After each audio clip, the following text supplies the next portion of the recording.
বিজ্ঞান সাধারণ ও অসাধারণ মাধ্যমিক আর উচ্চ মাধ্যমিক শ্রেণীর ছাত্রছাত্রীদের জন্য বিজ্ঞান কুইজ অনুষ্ঠান। গত অনুষ্ঠানে যারা ভালো করেছিল তাদেরকে এই অনুষ্ঠানে আবার আমন্ত্রণ জানানো হয়েছে। সেই সঙ্গে নতুন প্রতিযোগীরাও এর সঙ্গে যোগ দেবে। আমাদের অনুষ্ঠানের 4টি পর্ব রয়েছে। আমাদের প্রথম পর্বটা হলো বিজ্ঞান সবখানে। আমাদের একেবারে ঘরোয়া জীবনে আবার একেবারে সুদূর মহাবিশ্বের যে কোনো জায়গায় বিজ্ঞান সম্পর্কে প্রশ্ন হতে পারে। এখানে 5টা প্রশ্ন হবে, প্রত্যেকটা প্রশ্নে 5 নম্বর করে, সেটা প্রয়োজনে ভাগও করে দেওয়া যেতে পারে। প্রথম প্রশ্নে চলে যাই আমরা। আজকাল একটা স্ট্র্যাটেজি নেওয়া হয়, কৌশল নেওয়া হয় যে যেই জিনটা আমরা পছন্দ করছি, যেরকম হওয়া দরকার, সেটা ছড়িয়ে দিতে ইচ্ছা করে ছড়িয়ে দিই। এটাকে বলে জিন ড্রাইভ, জিনকে ড্রাইভ করে নিয়ে যাওয়া। এই জিনিসটা কি, কেন ছড়িয়ে দিতে চাই আমরা?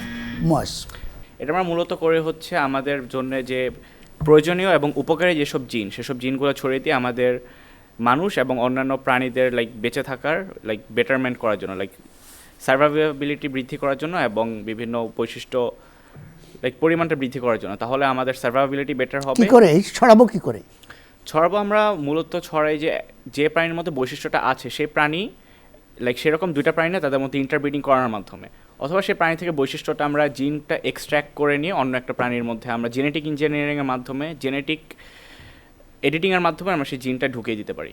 ঢুকানো এক জিনিস, ছড়ানো আরেক জিনিস। আমি এটা আবার দেবো। আরেকটা জিনিস হচ্ছে, এটা ঠিক মানুষের জন্য বা চাষের জন্য আসেনি, এটা অন্য কারণে এসছে জিনিসটা। কথা মোমেনিন বেসিক্যালি আমরা রিকম্বিনেন্ট ডিএনএর মাধ্যমে তো প্রথমে একটা কাঙ্ক্ষিত বৈশিষ্ট্য সম্পন্ন জিন তৈরি করলাম, দেন ওইটাকে আমরা বংশবৃদ্ধিও করালাম। এবং ছড়ানোর মেইন কারণটা হচ্ছে পরিবেশ দূষণ সংরক্ষণের জন্য। লেটসে যে বায়ু দূষণ হচ্ছে, যে আমরা এই জিনগুলো যদি আমরা কোনো একটা অর্গানিজমের মধ্যে ছড়াতে পারি, বেসিক্যালি ওই সব অর্গানিজম এই এয়ার পলিউশনগুলোকে সরিয়ে আরও ক্লিনার এয়ার দিতে। ঠিক আছে, আমি মোমেনিনকে এখানে থামাবো। আসলে জিনিসটা হচ্ছে প্রধানত মশা নিয়ন্ত্রণ আর পতঙ্গ যারা ফসলের ক্ষতি করে, তাদের মধ্যে আমরা কিছু জিন ছড়াতে চাই।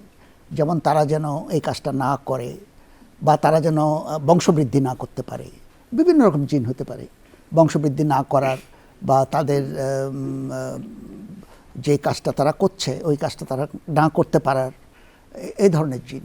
এবং সেটা করা হয় বেসিক্যালি, আমরা নর্মাল একটা জিন তো ছড়াই যে বংশে যাবেই এটা। যদি আমি আর্টিফিশিয়ালি জিন ইঞ্জিনিয়ারিং করে এটা দিই, এটা যাবে, কিন্তু সেটা কত যাবে?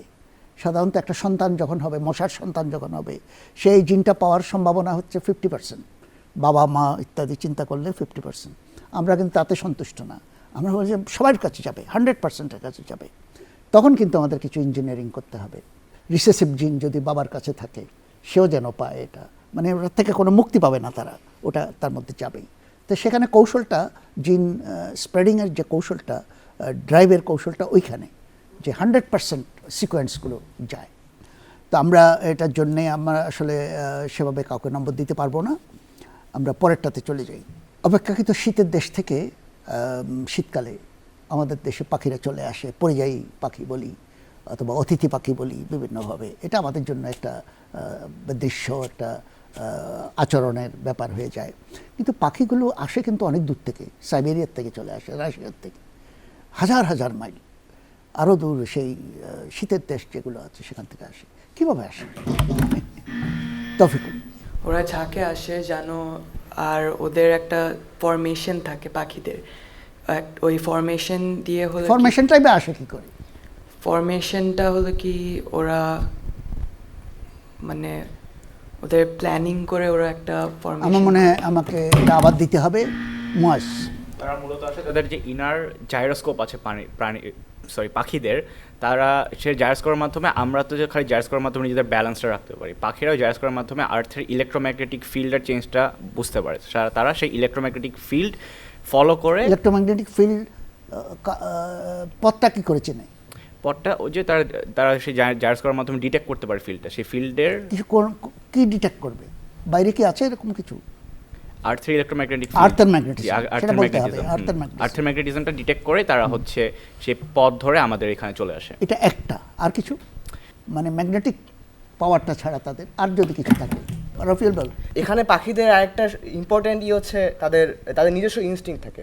যেমন এক ধরনের একটা গবেষণায় দেখা গেছে একটা আর্কটিক টার্নকে যদি আপনি আমেরিকা গিয়ে রেখে আসেন, তবুও তারা তাদের নিজস্ব ইনস্টিংক্টের কারণে বুঝতে পারবে যে কোন দিকে সাইবেরিয়া এবং কোন দিকে হচ্ছে সাউথ আমেরিকা, যেই পথে তারা যাবে। এখানে তাদের ইনস্টিংক্টটা বড় ফ্যাক্টর। ইনস্টিংক্টটা বড় ফ্যাক্টর। আমার মনে হয় মেজর দুটো জিনিস চলে এসছে।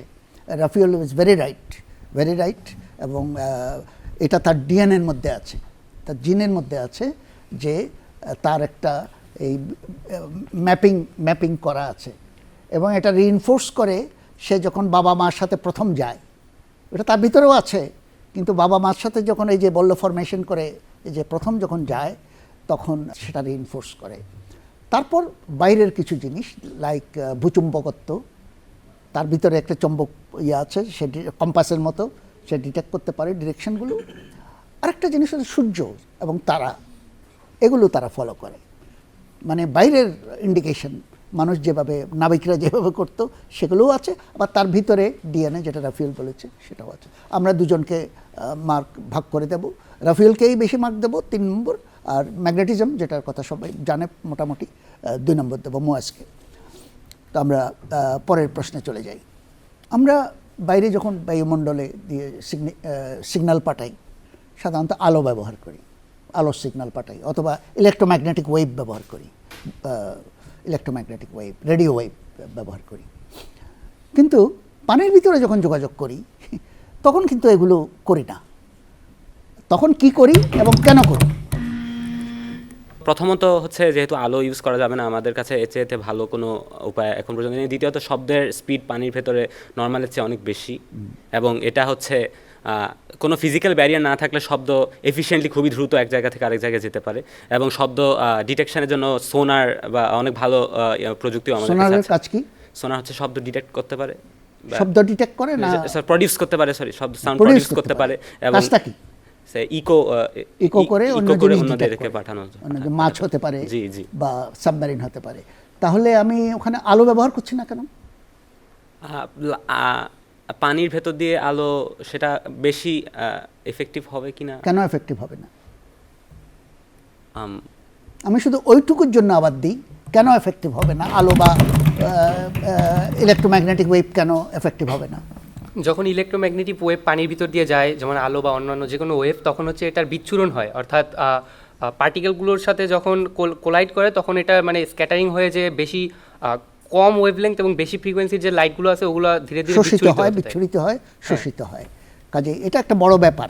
আমাদের প্রশ্নটা ওটাই ছিল যে আমরা বাইরে ব্যবহার করছি, ওখানে কেন ব্যবহার করছি না। তো আমরা এটা ভাগ করে দেব। আমরা এই তৃপ্তকেই 3 নম্বর দেব, আর সেনানকে 2 নম্বর দেবো ওটার জন্য। তো আমরা পরের প্রশ্নে চলে যাই। অনেক সময় আমরা হেডফোনটা যে পরি, এটা শুধু কিছু শোনার জন্য না শোনার জন্য অনেক সময় হেডফোন পরি।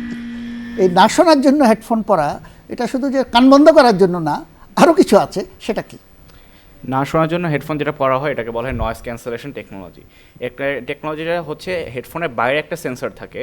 সো হেডফোন বাইরে থেকে যখন কোনো নয়েজ ডিটেক্ট করতে পারে, ওই সেন্সরটা ওই আমরা তো জানি শব্দ একটা ওয়েভ, ওই ওয়েভের অপোজিট অ্যামপ্লিটিউডে একটা ওয়েভ প্রডিউস করে, যার মাধ্যমে দুইটা ওয়েভের মধ্যে কোলাইড করার মাধ্যমে শব্দটা একেবারে নাল হয়ে যায়, ক্যান্সেল হয়ে যায়। জি, ক্যান্সেল হয়ে যায়। এটা এইভাবে হচ্ছে আমরা নয়েজ ক্যান্সেলেশনটা ইউজ করে থাকি।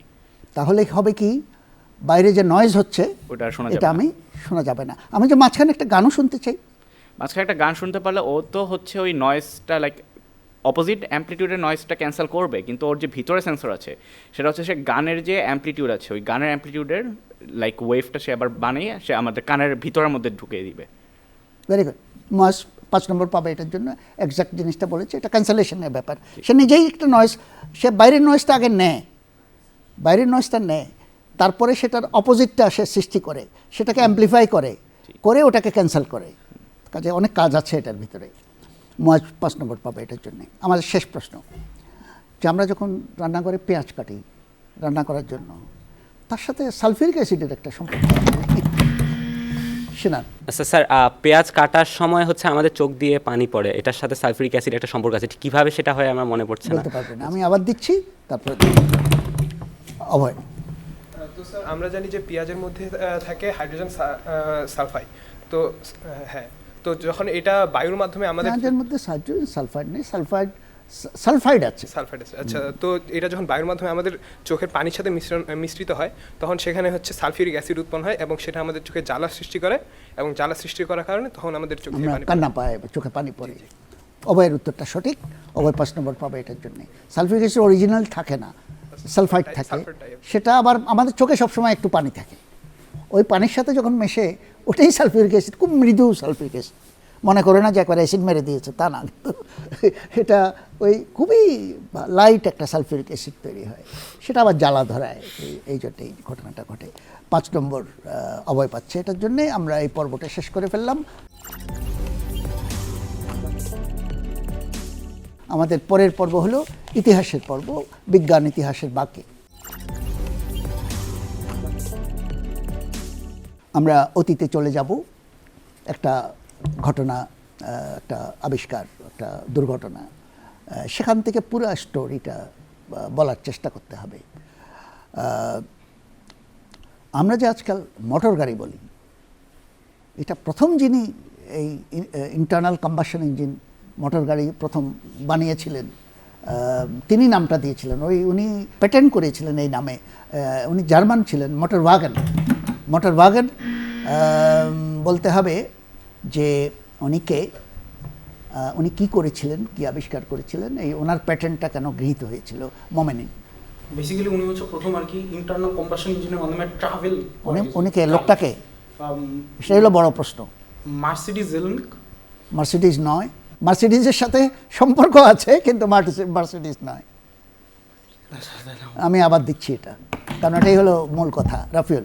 Curl Benz. কার্ল বেঞ্জ, তুমি বসো। কার্ল বেঞ্জ, মার্সিডিজ বেঞ্জ বলি আমরা, কিন্তু এটা বেঞ্জ, নট মার্সিডিজ।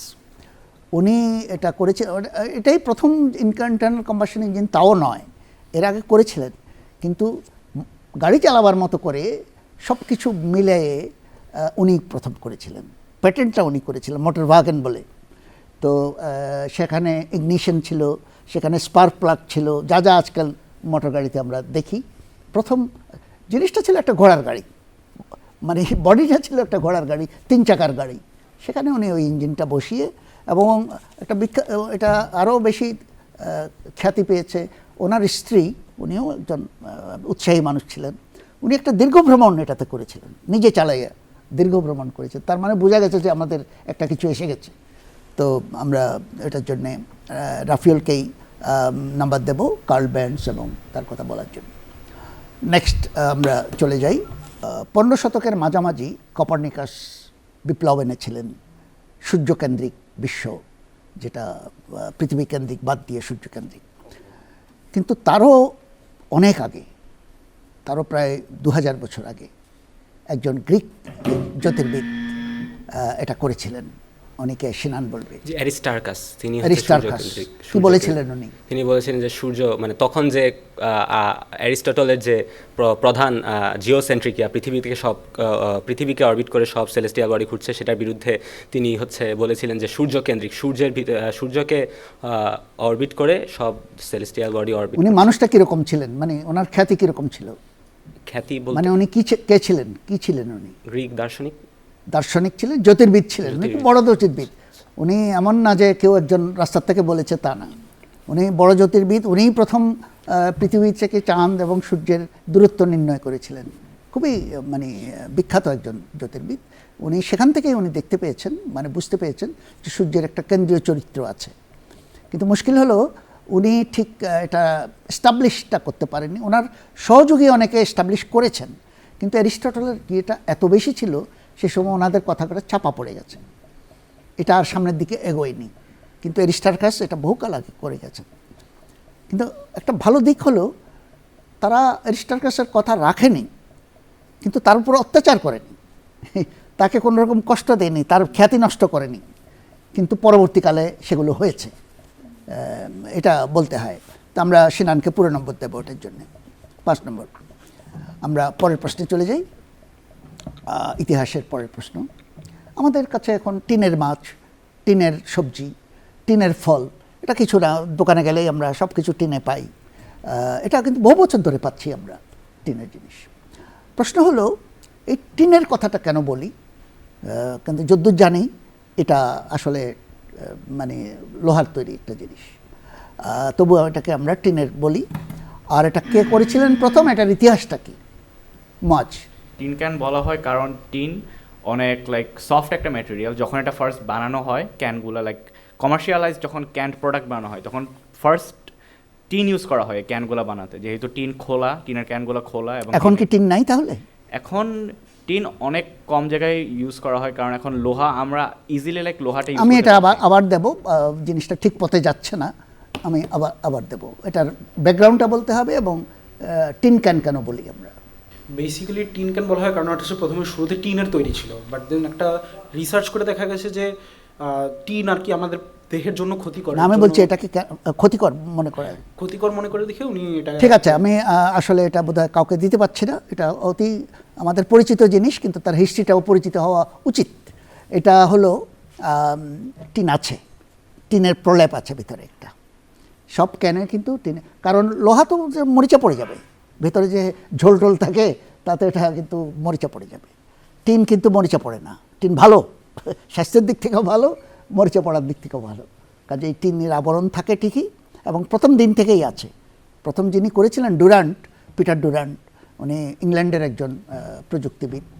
উনি এই প্রযুক্তিটা ছিল সিল করে, প্রথমে একটু কুক করে, সামান্য কুক করে এটা ভেতরে দিয়ে সিল করে ফেলা হতো, সিল করে তারপর আবার স্টিম করা হতো, যাতে করে ভেতরের জীবাণু মরে যায়। একবার মরে গেলে বাইরের থেকে আর ঢুকতে পারছে না। কাজে এটা অনেক, এমনকি 100 বছর পরেও মানুষ খেয়ে দেখেছে, ঠিকই আছে। তো কিন্তু উনি কিন্তু আদি আবিষ্কর্তা নন। আদি আবিষ্কর্তার একটা গল্প আছে, সেটা হলো ওনার নাম অ্যাপার্ট, উনি ফ্রেঞ্চম্যান। অ্যাপার্ট সম্বন্ধে যদি কেউ জানে বলতে পারে? না, মনে হয় কেউ বলবে না। অ্যাপার্ট একটা পুরস্কার নিতে গিয়ে একটা জিনিস আবিষ্কার করেছিলেন। নেপোলিয়ন, সম্রাট নেপোলিয়ন, ফ্রান্সের যুদ্ধবাজ মানুষ, তার সব দখলদারি, বিরাট বিরাট তার আর্মি। তো এই আর্মির খাবার দিতে পারতো না, মানে নষ্ট হয়ে যেত। তখন একটা প্রাইজ ডিক্লেয়ার করেছিলেন যে আর্মির খাবারটা যেন তাড়াতাড়ি নষ্ট না হয়, এইভাবে দিতে পারে কিনা। এই প্রাইজটা অ্যাপার্ট পেয়েছিলেন। কিভাবে? এক্স্যাক্টলি একই জিনিস করেছেন বোতল দিয়ে, একইভাবে ছিপি দিয়ে বন্ধ করে সিদ্ধ করে এটাকে স্টিম করে দিয়েছিলেন, এবং আর্মির খাবার হিসাবে এটা বেশ খ্যাতি। এটাকে অ্যাপার্টাইজেশন বলতো সেই সময়, অ্যাপার্টাইজেশন। তো ডুরান্ট বললো যে বোতল টোতল চলবে না, বোতল ভেঙে যেতে পারে, টিনটাই ভালো হবে এটার ইয়েটা। ডুরান্ট ওইটা টিনে নিয়ে গেছে, এটাই হলো ডুরান্টের অ্যাক্ট করেছেন। কিন্তু তাদের দুজনের কেউ কিন্তু বলতে পারে না এটা কেন হয়। সেটা কে বলেছিলেন? এখানে আমি একটা, সেটা কে বলেছিলেন? যাক, এটাও বোধহয় কেউ পারলো না। এটা লুই পাস্তুর অনেক দিন পরে বলেছেন যে জীবাণুই নষ্ট করে, এবং লুই পাস্তুরের নাম সবাই জানে, এবং উনি করে, ওরা কেউ বলতে পারেনি। তো আমরা পরের প্রশ্নে চলে যাচ্ছি, পরের ইতিহাসের প্রশ্নটা। মহাশূন্যে এখন অনেক জিনিস আমরা পাঠাইছি, উপগ্রহ ইত্যাদি, স্যাটেলাইট, রকেট, বহু কিছু, স্টেশন। তো মানুষের তৈরি কোনো জিনিস মহাশূন্যে গেছে সর্বপ্রথম কে করেছিলেন? কি সেটা? Sputnik 1 rocket.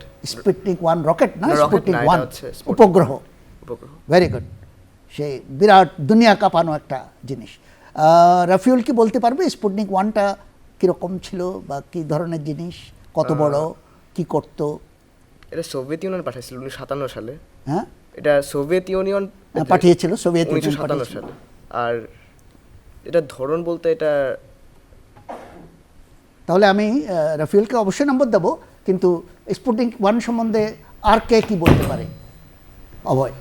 তো স্যার এটা মূলত চলছিল কোল্ড ওয়ারের একটা সময়। তো সেই সময় যখন রাশিয়া আর না, ঠিক USA আছে, কিন্তু স্পুটনিক 1 এর বর্ণনা। আচ্ছা, এটা মূলত একটা সার্ভিলেন্স স্যাটেলাইট ছিল যেটা আর কি এটা সার্ভিলেন্স ছিল না, আচ্ছা, এটা সাইজ, এটার আচ্ছা, এটা হচ্ছে কাজ, মূলত এটার সব কিছু গোলাকার আকৃতির এটা ছিল।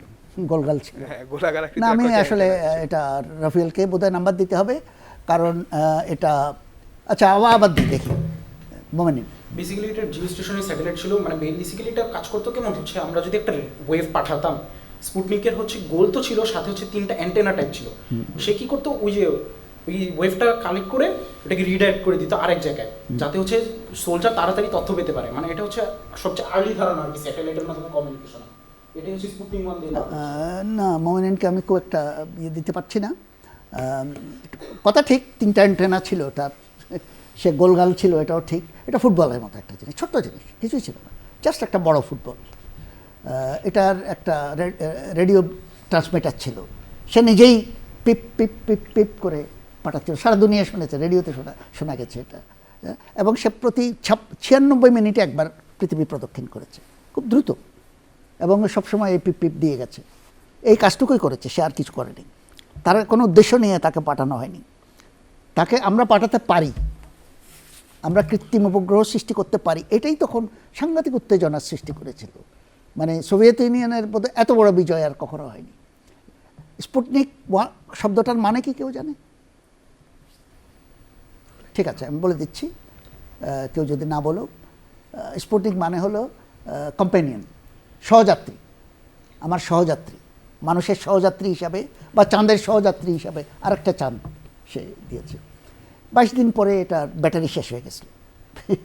ব্যাটারি শেষ হওয়ার পর আর পিপ পিপ শোনা যায়নি, তাকে সে আস্তে আস্তে অরবিট হারায় ফেলছে, পুড়ে গেছে, বেশি দিন স্থায়ী হয়নি, কিন্তু দুনিয়া কাঁপায় গেছে। তো আমরা রাফিউলকে এই নম্বরগুলি দেবো, 5 নম্বরই দেবো। আমরা পরের প্রশ্নে চলে যাই। পরের আসলে একটি প্রশ্ন ইতিহাসে। ইউরোপীয়রা প্রথম দিকে যখন ইউরোপে জ্ঞান বিজ্ঞান চর্চা শুরু হলো, পরবর্তীকালে 1100-1200 খ্রিস্টাব্দে, তারা জানতে চাইছে যে এরিস্টটল, প্ল্যাটো প্রাচীনকালে এরা কি বলেছে, কারণ বইপত্র তখন ছিলই না, কিছু কিছু হচ্ছে, বই পড়লেও তারা বুঝতে পারছিল না, যে এরিস্টটলের ভাষা বোঝা যায় না। কিন্তু এই চর্চাটা করছিল আরবরা, সেটা আরব দেশের আরবরা, আবার স্পেনের আরবরা, তারা করছিল। তাদেরই একজন এরিস্টটলের ব্যাখ্যাকার হিসেবে কাজ করেছেন। উনি যেভাবে, ওনার বইগুলোর নাম হলো তাফসির, আরবিতে তাফসির মানে হলো ব্যাখ্যা। উনি এরিস্টটলকে ব্যাখ্যা করেছেন, এবং সেই ব্যাখ্যাই কিন্তু ইউরোপে পরবর্তীকালে পেয়েছে। উনি কে, উনি কোথাকার মানুষ, এবং ব্যাখ্যাগুলো কী ধরনের করেছেন? ওনার নাম কি ইবনে রুশদ? ইবনে রুশদ, জি ইবনে রুশদ। উনি ছিল হচ্ছে স্পেনের আল আন্দালুসের একজন লাইক আন্দালুসিয়ান নিয়ে একজন লাইক ফিলোসফার টাইপ ছিলেন। ফিলোসফার। উনি হচ্ছে অ্যারিস্টটলের প্রতি উনি অনেক বেশি লাইক ফ্যাসিনেটেড ছিলেন, তাই ওনার যে বইগুলো উনি ওগুলো নিজে পড়তেন, নিজে পড়ে হচ্ছে অ্যারাবিকে লাইক ট্রান্সলেট করেছিলেন। শুধু ট্রান্সলেট করে তাফসির করেছেন, তাফসীর মানে ওগুলোর ব্যাখ্যাগুলো দিয়েছিলেন। তার আবার ল্যাটিন ট্রান্সলেশন হয়েছিল। ওনাকে, তোমার চমৎকার 5 নম্বর পাবে, বিউটিফুল আনসার। কিন্তু ওনাকে ওরা আবুরুস্ত হিসেবে চেনে না। যারা তার বই পড়ে তারা কিন্তু আবুরুস্তে চেনে না, তারা কারে চেনে? ইউরোপিয়ান ট্রান্সলেশনটা এভারোস। এভারোস। তারা নাম বিকৃত করে তাকে এভারোস হিসেবে চেনে, এভারোস। এবং আল আন্দোলুসের মানুষ, তার মানে হলো অ্যারাবিক স্পেন, সে সময় ইসলামিক স্পেন ছিল, সেখানকার উনি মানুষ। 5 নম্বর মুয়াজেটার জন্য পাবে। আমরা এই পর্বটি শেষ করে ফেললাম। আমরা ভবিষ্যতের দিকে তাকাবো। 2026 থেকে 2036, আগামী 10 বছরে আমরা কি পেতে যাচ্ছি। এখানে নম্বরটা বেশি হবে, আগেরটা 5 নম্বর করেছিল 5টা প্রশ্ন, এখানে 10 নম্বর করে 2টা প্রশ্ন, যেহেতু অনেক কিছু বলতে হবে। প্রথম যে বিষয়টা আমি ঠিক করে দিচ্ছি সেটা হলো আগামী দিনের হাসপাতালগুলো কি হবে। আগামী দিনের হাসপাতাল যখনই আমরা চিন্তা করি, তখনই আমাদেরকে চিন্তা করতে হয় এআই এবং রোবটের কথা। বর্তমানে আমাদের হাসপাতালে নার্সরা থাকে, কিন্তু ভবিষ্যতে দেখা যাবে যে এই নার্সের কাজই করে দিচ্ছে স্বয়ংক্রিয় রোবট সারাক্ষণ দিনরাত 24 ঘন্টা, যার কোনো ক্লান্তি নেই, সে রোগীর পাশে থাকবে, রোগীর বিভিন্ন ধরনের আর কি যা যা দরকার আর কি বিভিন্ন ধরনের নিড আছে সেগুলো পূরণ করবে। এছাড়াও রোবটের মধ্যে আমরা আর্টিফিশিয়াল ইন্টেলিজেন্স ইন্টিগ্রেট করে আমরা যখন কোনো রোগীর পাশে রাখবো, তখন সেই রোবটটা একজন মানুষের মতো তার মানসিক শান্তি মানসিক আমার মনে হয় এখন কি হচ্ছে সেখান থেকে এগোনো ভালো, আচ্ছা এখন স্যার মানে আরো স্পেসিফিক্যালি বলা ভালো যে কি হবে। বর্তমানে যে কাজটা হচ্ছে রোবটের দিক থেকে যদি দেখি, এটা হচ্ছে মূলত বেসিক কিছু কাজ করছে, জিনিসপত্র আনানো হাসপাতালের মধ্যে। আর এটা কি শুধু রোবোটিক দিকে যাবে না আরো কিছু করা যায়? এটা এআই যখন আমরা এটাকে ইন্টিগ্রেট করি তখন সেটা এআই বর্তমানে ডাক্তারের মতো কাজ করা শুরু করছে। আর কি এআই এর কাছে পৃথিবীর সব ডেটাবেস আছে এবং সেই ডেটাবেসের মাধ্যমে সে আর কি একটা স্পেশালাইজড এআই যখন আমরা তৈরি করব, যেটা শুধু ট্রিটমেন্টের রোগী ট্রিটমেন্টের কাজ করবে, তখন সেটা পার্সোনালাইজড ডক্টর হিসেবে কাজ করবে। টেলিমেডিসিনের মাধ্যমে আমরা আর কি এআই এর মাধ্যমে আমরা অসংখ্য মানুষকে চিকিৎসা দিতে পারি। এছাড়াও আর কি যখন আমি এখানে অবশ্যই থামাবো, জিনিসটা একই কথা বলা হচ্ছে। আপনি আরো স্পেসিফিক্যালি জানতে চাই কি কাজ হাসপাতালের, অনেকগুলো আসপেক্ট আছে হাসপাতালের, কি আসপেক্টে ওখানে কাজ করতে পারে মোমেনি? সো ফার্স্ট অফ অল প্রথমে যে ইস্যুটা হচ্ছে, আমরা যদি ডাক্তার কাছে লেটসে কোনো একটা ইনজুরি নিয়ে যাই যেটা ইন্টারনাল, প্রথমে একজন নার্স দেখে হয়তো ভুল আইডেন্টিফাই করতে পারে, যার জন্য পরে রোগীকে তাড়াতাড়ি চিকিৎসা না দেওয়ার জন্য মৃত্যু হতে পারে। বাট যদি আমরা এখানে এআই ইউজ করতে পারি, সে প্রথমত রোগীটাকে দেখে স্ক্যান করবে, স্ক্যান করার পর সে বুঝতে পারবে যে এখানে ওর অ্যাকচুয়ালি অবস্থাটা কেমন, ওর কি এখন চিকিৎসা লাগবে নাকি ওকে 1 ঘন্টা ওয়েট করিয়ে স্ক্যান করবে। কথাটার মানে কি? মানে হচ্ছে বেসিক্যালি ইন্ডিকেশনস দেখবে যে হয়তো চোখের থেকে রক্ত লাল হয়ে গেছে বা হাতে কোনো সমস্যা হয়েছে, সেটা দেখেও বুঝতে পারবে সহজে যে এটা অ্যাকচুয়ালি একটা ক্রিটিক্যাল অবস্থা। নট অনলি দ্যাট, একটা টিডিয়াস প্রবলেম হচ্ছে যে ডাক্তার দেখানো, মানে আমরা ক্লিনিকে যাই, ডাক্তার বসে ওখানে দেখাই, হয়তো আমরা ওইটাকে সুইচ করে ওখানে একটা এআই বসে দিতে পারবো, যাকে আমরা আমাদের প্রবলেমস ইস্যুস বলে দিব। ইস্যুস বলে দিলে হচ্ছে সে আমাদেরকে বলে দিবে এই ওষুধ খেতে হবে, এই করতে হবে। এখন এটার আরেকটা লাভ হচ্ছে যে আমরা রোবট কিন্তু ম্যাস প্রডিউস করতে পারবো। ডাক্তার যে একটা ম্যাস প্রডিউস হবে এটার কোনো গ্যারান্টি নেই। তার মানে আমরা অনেকগুলো লাইক 100 থেকে 150টা clinic at the same time চালাতে পারবো শুধুমাত্র একটা এআই ট্রেইন ডাটা সেটের মাধ্যমে। এটা হচ্ছে আমাদের ফিউচার আর কি। অ্যান্ড এছাড়াও হচ্ছে যে ফিউচারে জিন এডিটিং হয়তো সহজ হয়ে যাবে, এখন অনেকটা এক্সপেরিমেন্টাল পর্যায়ে আছে, বাট সুন ফিউচারে জিন এডিটিংয়ের মাধ্যমে আমি চিকিৎসাবিদ্যার উন্নতি হচ্ছে না, কিন্তু হাসপাতালের গঠন এবং ঠিক আছে এটা প্রস্তুতটা করতে হবে। তারপরে হাসপাতালে হলো আর কি বিভিন্ন কম্পিউটারের ডাটাবেস দেওয়া লাগে, যেখানে হলো লাইক মানে বিভিন্ন পেশেন্টের ডাটাবেস। তো দেখা যায় কি এআই হলো সেই ডাটাবেসকে সংরক্ষণ করতে পারবে ভালোভাবে। তারপর এআই হলো আরও মানে এখন তো সোজা হয়েছি, আরও সোজা করে দিতে পারবে, এবং দেখা যাবে যে এআই দেখা যাবে মানে পেশেন্টদের হলো সব ডাটা কালেক্ট করতে পারবে, তাদের হলো ডাটা সব সংরক্ষণ করতে পারবে। এআই তাদেরকে মানে হাসপাতালে যত যাবতীয় কাজ আছে সেগুলো হলো আর কি সংরক্ষণ, তারপর হলো বিভিন্ন মেডিসিনের সংরক্ষণ, তারপর হলো নার্সের আইডেন্টিটি, সব কিছু ডক্টরের আইডেন্টিটি, কোন ডক্টর কোন দিন বসে বা কোন দিন কী করে, সেগুলো সব মানে তথ্য তারা ভালো করে রাখতে পারবে। তো সঠিক, কারণ সঠিক এই জন্য বলছি, আগামী 2-1 বছর এটাতেই আমরা থাকব, মানে আগামী 4 কি 5 বছর এখন শুরু হয়েছে, এটাতেই থাকবো। সেটা হলো ম্যানেজমেন্ট, হসপিটাল ম্যানেজমেন্টটা, যে প্রথম কোথায় রেজিস্টার করছি আমরা, কোনো মানুষের কাছে রেজিস্টার করব না, এটা এআই এর কাছে, চ্যাটবটের কাছে রেজিস্টার করব। চ্যাটবট আমাদেরকে রেজিস্টার করবে, তারপর আমাদের স্টোরিটা নেবে, কোথায় ব্যথা, কোথায় কি ঘুম হচ্ছে না, কি হচ্ছে, চ্যাটবট আমাদেরকে প্রশ্ন করবে, আমরা উত্তর দেব, চ্যাটবট আমাদের পুরো কাহিনী লিখে ফেলবে।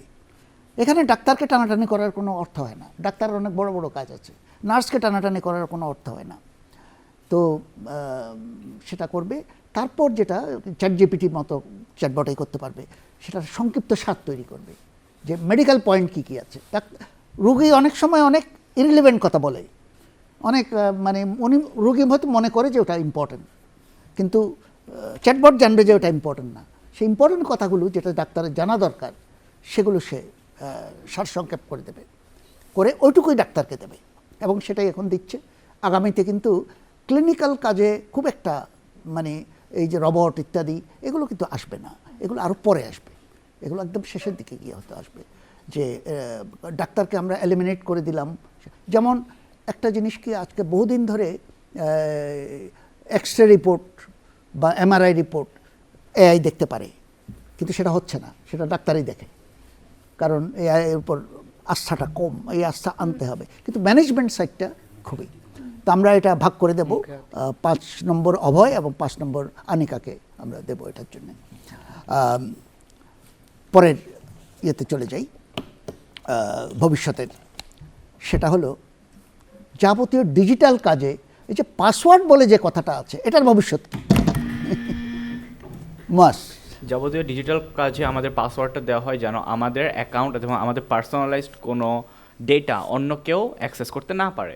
এখন এটা আমরা নর্মালি সবচেয়ে পপুলার ওয়ে হচ্ছে আমরা নিজের একটা পার্সোনালাইজড টেক্সট ফরম্যাটে একটা ডেটা ইনপুট দেই, কিন্তু ইন দ্য ফিউচার অলরেডি আমরা দেখতে পাচ্ছি যে আমাদের ফোনের পাসওয়ার্ডে এখন আমরা ফেস স্ক্যান করে অনেক আনলক করতে পারছি। সো হয়তো এটা আরও ইভলভ হয়ে ওয়েবসাইট, তারপর মেডিকেল রিপোর্ট সব কিছুতে আমরা এই পাসওয়ার্ডের জায়গায় নিজের ফেস স্ক্যান, রেটিনাল স্ক্যান, এমনকি নিজের ভয়েস স্ক্যান, ভয়েস তো এখন হচ্ছে, ভয়েস এখনও হচ্ছে অনেক জায়গায়, কিন্তু লাইক ওয়াইডলি অ্যাকসেপ্টেড না। এটা ফিউচারে আরও ওয়াইডলি অ্যাকসেপ্টেড হবে। এটা কার দ্বারা হচ্ছে, কিভাবে করে এটা? ভয়েস বা ভয়েসটা হচ্ছে রিকগনিশনটা কিভাবে হয়? রেকগনিশনটা হয় হচ্ছে আমাদের সবারই লাইক ভয়েস একটা নির্দিষ্ট ফ্রিকোয়েন্সি আছে, লাইক বায়োলজিক্যাল। এখন ওই ফ্রিকোয়েন্সিটা সেটা ধরে কে? সেটা লাইক ডিটেক্ট করে কে? ডিটেক্ট করে হচ্ছে একটা মেশিন, ওই মেশিনটা ওই ফ্রিকোয়েন্সিটা ডিটেক্ট করে লাইক ইয়ে করে। কি মেশিন? এটা বেসিক্যালি এআই এর কাজ, যে এআই এর কাজ, একটা এআই মেশিন লার্নিং থেকে এটা হয়। তারপর আর কি? এটা তো আছে সামনে, কি 10 বছরে কি? 10 বছরে আরও হতে পারে যে আমরা পাসওয়ার্ড হিসেবে নিজেদের জেনেটিক ডেটা ইউজ করতে পারি, কারণ একজনের জিনের সাথে আরেকজনের জিন কখনোই মিলবে না। সো হয়তো আমাদের চুল অথবা আমাদের ডেড স্কিন সেল এগুলো আমাদের পাসওয়ার্ড হিসেবে কাজ করতে পারে। হতে পারে। এগুলোকে আমরা কি বলি সাধারণত, যে ভয়েস থেকে, মুখ থেকে, চোখ এগুলোকে থেকে? আমরা বলি যে বায়োডেটা, বায়োমেট্রিক আরও বিভিন্ন দিকে যেতে পারে। তো এর অতিরিক্ত যদি কেউ অ্যাড করতে পারে, অনেকটা এসে গেছে, মুয়াজের কথায় অনেকটা এসে গেছে। অন্য কোনো পয়েন্ট যদি থাকে এটা? তো স্যার আমরা বর্তমানে যে পাসওয়ার্ডটা ইউজ করি সেটা মূলত ভাই যেভাবে বললো যে টেক্সট বেস হয়, কিন্তু ভূমিকা দেওয়ার কোনো দরকার নেই, এডিশনাল কিছু থাকলে। হ্যাঁ, তো এখন আমাদের পাসওয়ার্ডের সিকিউরিটি যে বিষয়টা আছে সেটা আমরা ভবিষ্যতের দিকে দেখতে পারি যে আমাদের পাসওয়ার্ডের সিকিউরিটি অনেক কেন, ফেসের কি সিকিউরিটি নাই? ফেসের সিকিউরিটি হ্যাঁ আছে, কিন্তু আর কি বিভিন্ন আমাদের ব্যাংক ট্যাঙ্ক সহ বিভিন্নখানে যে পাসওয়ার্ড ব্যবহার করা হয় সেগুলোকে ডিক্রিপ্ট করার ক্ষেত্রে ভবিষ্যতে। ঠিক আছে, আমি মনে হয় আমি নতুন কিছু পাইনি এখানে। আমাদের মুয়াজ প্র্যাকটিক্যালি অনেক কিছুই বলেছে, এবং বললেও এগুলো কিন্তু এখনও হয়, হয়তো এত স্মার্টলি হয় না, কিন্তু এগুলো হয়, এবং এগুলো আর সামনে আরও হবে, বায়োমেট্রিক্সের সাথে আরও যুক্ত হবে। একটা জিনিস যেটা খুব ইম্পর্টেন্টলি আসছে সেটা হলো এটাকে বলে বিহেভিয়ারাল বায়োমেট্রিক। এটা তোমার চোখও লাগবে না, মুখও লাগবে না, কিচ্ছু লাগবে না, তোমার চালচলন। তুমি যে কিবোর্ড করছো, আমার কিবোর্ড করা তোমার কিবোর্ড করা একরকম না, এইটা ও বুঝবে। সে আমার কিবোর্ড দেখে আমি কীভাবে নড়ি চড়ি, আমি কীভাবে আমার মাথা নড়ে, এইগুলো সে মানে এটার জন্য কারো একটা ছবি আইডেন্টিফাই করা বা কিছু লাগবে না, শুধু আমার চালচলন দেখে, বিহেভিয়ারাল। ভবিষ্যতে এটাই প্রধান হয়ে দাঁড়াবে। এটার মধ্যে একটা ফ্লেক্সিবিলিটি আছে, নানান দিকের জিনিস নিয়ে এটা তৈরি হয়, এটা খুব ফুল প্রুফ হবে। এখানে একটা সমস্যাও আছে, সেটার কথা কেউ বলেনি। এগুলো যতই হচ্ছে তত আমাদের প্রাইভেসি নষ্ট হচ্ছে, আমাদেরকে আমার ফেস দিতে হচ্ছে, আমাদেরকে এটা দিতে হচ্ছে, ওটা দিতে হচ্ছে। তো প্রাইভেসি নষ্ট না হয়, এবং অ্যাট দ্য সেম টাইম খুব আপসে হয়ে যায় জিনিসটা, যে আমি অফিসে যাব, আমি অফিসের মানুষ, অফিসে যাব, কিছু হবে না, আরেকজন যেতে গেলে সে যেতে পারবে না। এটা যে কীভাবে হবে, আমার হয়তো চালচলন থেকে সে বুঝে, আমার হাঁটা চলার থেকে সে বুঝে। তো এরকম হয়ে এটা একেবারে সাধারণ জিনিসে পরিণত হবে। তো আমরা এটা বেসিক্যালি মুয়াজকে বোধহয় দিতে হবে এটা নম্বরটা। আর কেউ এটা তেমন কিছু ইমপ্রুভ করে নাই, মুয়াজকে আমরা 10 নম্বরই দেবো এটার জন্যে। পরের পর্বে আমরা চলে যাই, যেটা আসলে বেশ মজার পর্ব, লিমেরিক, ছড়া। এই ছড়ার মাধ্যমে আমরা একটা বিজ্ঞানের একটা জিনিস একটু লাইট হার্টেডলি দেখব। যে আজকের প্রথম লিমেরিকটা, এখানে প্রত্যেক লিমেরিকে 10 নম্বর, 2টা লিমেরিক আমাদের থাকবে। লিমেরিকটা আগে শুনতে হবে, তারপর। ছোট থেকে ছোট গড়ি ন্যানো, এত পাতলা এত সূক্ষ্ম কেন, কার্বন অণুরই সাজ্জা ইস্পাতকে দেয় লজ্জা, ইলেকট্রনিক সার্জারি সবে আছে যেন। শোনান। এখানে ন্যানো টেকনোলজির কথা বলা হচ্ছে। ন্যানো টেকনোলজি শুরুতে বলা হচ্ছিল যে ছোট থেকে ছোট ন্যানো, অর্থাৎ এটা সূক্ষ্ম কিছু ম্যাটেরিয়াল দিয়ে তৈরি। এরপর আমাকে টিপ্পণীর মধ্যে বলা হচ্ছে যে কার্বন এবং ন্যানো পার্টিকেলগুলোর মধ্যে অন্যতম একটা ন্যানো পার্টিকেল হচ্ছে কার্বন। কার্বনের অনেক প্রপার্টিজ আছে। কার্বনের মধ্যে ফার্স্ট অফ অল এটার রেসিলিয়েন্স অনেক বেশি এবং এটাকে ইলেকট্রিক্যাল কন্ডাক্টিভও করা যায়। এবং শেষে যেটা বলা হচ্ছে যে ইলেকট্রনিক সার্জারি এবং ন্যানো পার্টিকেল দিয়ে আমরা মানে ন্যানো না, পার্টিকেল, ওখানে কার্বনের ব্যাপারে বলা হয়েছে কার্বন অণুর এই সজ্জা, জি এখানে সজ্জার ব্যাপার আছে। জি। কার্বন অণুর এই সজ্জা ইস্পাতকে দেয় লজ্জা। যে ইস্পাতকে দেয় লজ্জা, অর্থাৎ আয়রন বা ইস্পাত যেটা স্টিল বলা হচ্ছে, যে স্টিলের ভিতরে হচ্ছে কার্বনের মানে সজ্জা, মানে বিভিন্নভাবে কার্বনকে সাজায় আমরা ইস্পাতকে বেশি স্ট্রেংথ দিতে পারি। এমনিতে স্টিলকে ইস্পাতের চেয়েও বেশি, ইস্পাতের চেয়েও বেশি আমরা স্ট্রেংথ দিতে পারি। এবং ইলেকট্রনিক সার্জারি তে ন্যানো টেকনোলজি অনেক বেশি হেল্পফুল। কিভাবে ইলেকট্রনিক্সে, কিভাবে সার্জারিতে, কিভাবে সার্জারিতে কিভাবে, কারণ হচ্ছে ন্যানো পার্টিকেলগুলোকে আমরা শরীরে এমন সব জায়গায় পাঠাতে পারি যেখানে হচ্ছে এমনিতে আমাদের হচ্ছে মানে ম্যানুয়াল সার্জারি দিয়ে পাঠানো অনেক কঠিন। আমরা ব্লাড স্ট্রিমের ভিতরে হচ্ছে, আর ইলেকট্রনিক্স হচ্ছে যেমন ইলেকট্রনিক্সে আমরা ইন্টিগ্রেট সার্কিট আইসি যেগুলো অনেক ছোট সেগুলোর ক্ষেত্রে ন্যানো টেকনোলজি ইউজ করা ছাড়া, কারণ আসলে আমি যদি হাত দিয়ে ইউজ করতে যাই হয়তো ভেঙে যাবে বা হয়তো পর্যন্ত পৌঁছাতেও পারবে না। কিন্তু ন্যানোমিটার লেভেল। চমৎকার, প্রত্যেক লাইনের আমরা ব্যাখ্যা পেয়ে গেছি। সিনান 10 নম্বরে পাবে এটাতে। আমরা পরের লিমেরিকে চলে যাই, মনোযোগ দিয়ে শুনে তারপর রেসপন্ড করতে হবে। দুটি তারা চুপসে গিয়ে মরণে, করে চরকিবাজি তবু না আসে স্মরণে। গণিত বলে ওরা আছে, তবে প্রমাণ তো নেই কাছে। মহাকর্ষ ঢেউ তা নিয়ে এলো তরণে। মোমেনে প্রথমে বলা হচ্ছে যে দুটো স্টার ওরা হচ্ছে যখন কোলাইড করে তখন হচ্ছে অনেক বিশাল একটা এনার্জির সৃষ্টি হয়, যেটা আর কি সুপারনোভার মতো ক্রিয়েট করে, একটা হোয়াইট হোল টাইপ। অ্যান্ড ওইটাকে হচ্ছে এখানে বলা হচ্ছে যে দুইটা স্টার যখন কোলাইড করে তখন একটা হোয়াইট হোল ক্রিয়েট হয়। অ্যান্ড বিজ্ঞানের মানে আমরা যখন দেখতে পাই তখন আমরা বলি যে নক্ষত্রটা নাই, কিন্তু অ্যাকচুয়ালি বেসিক্যালি যে ব্যাপারটা হচ্ছে গণিতের হিসাব অনুযায়ী নাই কেন? কারণ স্টার দুইটা তো নাই, ওটা মার্জ হয়ে অন্য একটা জিনিস। না, শুধু মার্জ হওয়ার জন্য নাই তা না, এটা স্টার না, এটা স্টার ঠিকই, কিন্তু স্টারের ফর্মে আর নাই। বেসিক্যালি ওরা নিজেদের মানে ওদেরকে আমরা দেখতে পাচ্ছি না। যেটা বলা হচ্ছে দুটি তারা চুপসে গিয়ে মরণে, সেই প্রথম লাইনটাই তো তোমরা দেখছো না। দুটি তারা আমি ঠিক আছে, দুটি তারা চুপসে গিয়ে মরণে, করে চরকিবাজি তবু না আসে স্মরণে। বলো। প্রথম লাইনে বলা হচ্ছে দুটি তারা চুপসে গিয়ে মরণে। এখানে বলা হচ্ছে যে কোনো যে তারের মতো ম্যাসওয়ালা কোনো বস্তু যদি অনেক চুপসে যায় তখন সেটা তৈরি হয় ব্ল্যাক হোল হয়ে যায়। হ্যাঁ, এবং সেই ব্ল্যাক হোলে যেহেতু কোনো এক্সিস্টেন্স আমাদের চোখ বলতে পারে না, কারণ সেখান থেকে আলো এক্সকেপ করতে পারে না, সো আলো আমাদের রেটিনায় কখনো পৌঁছাবে না। কিন্তু আমরা দেখতে পাই যে ওখানে গ্র্যাভিটি হিসাবে দেখলে আমরা ওখানে দেখতে পাই। তারপরের কথাটা তারা চরকিবাজি করছে, ঘুরছে, কিন্তু আমরা স্মরণে আনতে পারছি না, দেখতে পাচ্ছি না। গণিত বলে ওরা আছে, গণিত বলছে ওরা আছে, তবে প্রমাণ তো নাই কাছে, দেখতে তো পাচ্ছি না। মহাকর্ষ ঢেউ তা নিয়ে এলো তরণে, এটার মানে কি? মহাকর্ষ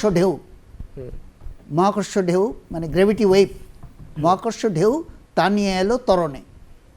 আর আমরা মহাকর্ষের ঢেউয়ের পার্থক্য দেখে আমরা বুঝতে পারি সেখানে।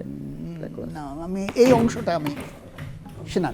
পৃথিবীর মধ্যে লাইগো বা এই ধরনের যন্ত্রের মাধ্যমে হচ্ছে ব্ল্যাক হোল থেকে আসা মহাকর্ষ ঢেউটা আমরা শনাক্ত করতে পারি, কিন্তু এমনিতে তো খালি চোখে ব্ল্যাক হোল ঢেউ আসছে কোত্থেকে? ব্ল্যাক হোল থেকে। হ্যাঁ, ব্ল্যাক হোল থেকে। জি। ব্ল্যাক হোল কি করলে এটা হয়? ব্ল্যাক হোল হলেই ব্ল্যাক হোল যদি কোনো বাইরের বস্তুকে গিলে ফেলে তাহলে হচ্ছে তখন মহাকর্ষ ঢেউ। ঠিক আছে, আমি এটা ভাগ করে দেব। চমৎকার বলেছে রাফিউল, খুব ভালো বলেছে। কিন্তু ওই যে কথাটা, যে মহাকর্ষ ঢেউয়ের কথাটা, যে দাপাদাপি করছে ওরা, দাপাদাপি করলেই ঢেউটা সৃষ্টি হয়, এবং এই ঢেউ দেখেই আমরা বুঝতে পারছি ওরা আছে। গণিত আমাদের আগেই বলেছিল ওরা আছে, কিন্তু প্রমাণ তো ছিল না। এই যে 2012 সনে যখন আমরা লিগোতে এটা দেখলাম, তখন আমরা বুঝলাম যে ওরা আছে। তো আমরা এটা ভাগ করে দেবো, 5-5 করে দেবো। রাফিউল 5, সিনান 5। আমাদের এই পর্বটা শেষ হয়ে গেল, সেই সঙ্গে আমাদের অনুষ্ঠানও শেষ হয়ে গেল। তো এখন আমরা স্কোরবোর্ডটা দেখব, কারা নম্বরের দিক থেকে এগিয়ে আছে। যারা যেই 4 জন অপেক্ষাকৃত বেশি নম্বর পেয়েছে তাদেরকে আমরা আগামীতে আমন্ত্রণ জানাবো। সেই সঙ্গে আরও 4 জন নতুন প্রতিযোগী আমাদের সঙ্গে যোগ দেবে। যারা দেখলেন তাদেরকে ধন্যবাদ এবং আগামী অনুষ্ঠানের আমন্ত্রণ জানিয়ে এখানেই শেষ করছি।